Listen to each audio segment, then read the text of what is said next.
بسم اللہ الرحمن الرحیم اعوذ باللہ من الشیطان الرجیم بسم اللہ الرحمن الرحیم۔ آج ہمارا موضوع ہے کہ کون سے 5 ایسے لوگ ہیں کہ جن سے کسی قسم کی توقع نہیں رکھنی چاہیے۔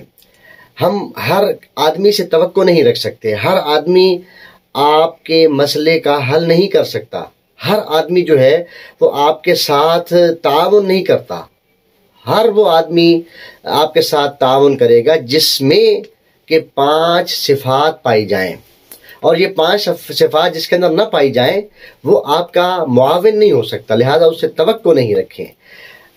حضرت امام علی ابن موسیٰ رضا علیہ السلام سے روایت ہے کہ میرے مولا نے فرمایا خمس من لم تکن فیہ فلا ترجوہ لشیء من الدنیا والآخرہ، جس میں یہ 5 چیزیں نہ پائی جائیں، یہ 5 صفات نہ پائی جائیں، اس سے نہ دنیا کی کوئی توقع رکھو اور نہ ہی آخرت کی کوئی توقع رکھو۔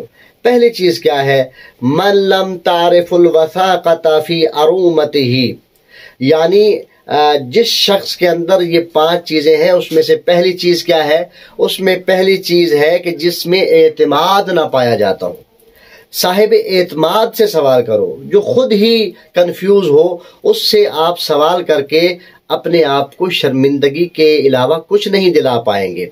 اور دوسرے نمبر پہ فرمایا کہ والکرم فی طباعہ، کہ جس کی طینت میں جرت جوان مردی پائی جاتی ہو، کرم پایا جاتا ہو، اس سے تو سوال کر لو، لیکن جس کی طینت کے اندر، جس کی مٹی کے اندر، جس کے خمیر کے اندر جوان مردی نہ ہو، کرم شامل نہ ہو، سخاوت شامل نہ ہو، دینا نہ جانتا ہو، اس کے بارے میں مشہور ہو، تو ظاہر ہے کہ اس سے سوال کر کے اپنے آپ کو پریشان مت کریں۔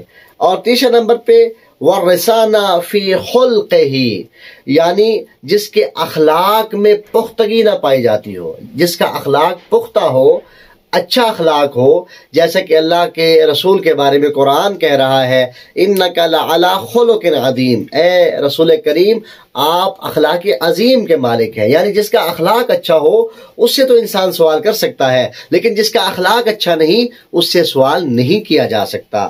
اور اس کے بعد کیا فرمایا؟ وَالنُّبْلَ فِي نَفْسِ وَالنُّبْلَ فِي نَفْسِهِ، یعنی جس کے نفس میں شرافت نہ پائی جاتی ہو۔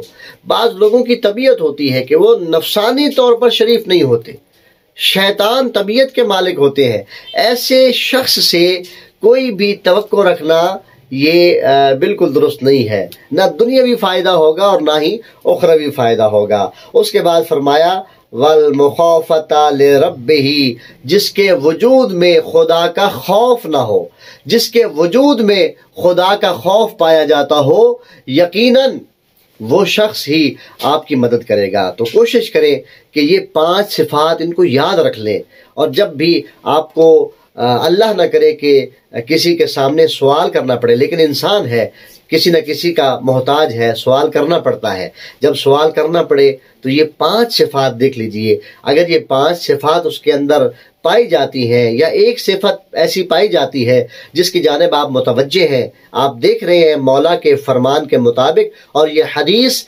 تحف العقول کتاب کے اندر موجود ہے، یہ 5 صفات پائی جائیں تو سوال کریں، اور اگر 5 صفات نہ پائی جائیں تو پھر سوال کر کے نہ اپنے آپ کو شرمندہ کریں، اور نہ ہی پھر ظاہر ہے کہ اس سوال کے بعد جو شرمندگی کے آثار ہیں ان کے جانب متوجہ ہوں۔ اللہ کریم ہمیں اپنے اخلاق کو بہترین کرنے اور ان 5 صفات کو اپنے اندر پیدا کرنے کی سعادت عطا فرمائے۔ والسلام علیکم ورحمۃ اللہ وبرکاتہ۔